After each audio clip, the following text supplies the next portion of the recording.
kasi alam mo, yung mga nanay, maraming pagkakataon na umiiyak yung mga nanay natin, pero hindi nila sinasabi. Maraming pagkakataon na humahagulgol yung mga nanay natin, pero hindi natin alam. Maraming beses silang umiiyak, pero hindi nila ipinapaalam sa atin. Umiiyak yung mga nanay natin, pagpakiramdam nila, nababastos natin sila. Pag sinasagot-sagot natin sila, pag nagdadabog tayo, pag nagtataas tayo ng boses sa kanila, umiiyak sila kasi feeling nila wala silang kwentang ina. Kaya ginaganon natin sila.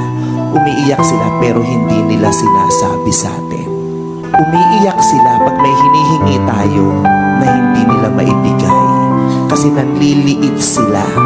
Hiyang-hiya sila dahil gusto nilang ibigay pero hindi nila kaya. Alam nating nagtatampo tayo.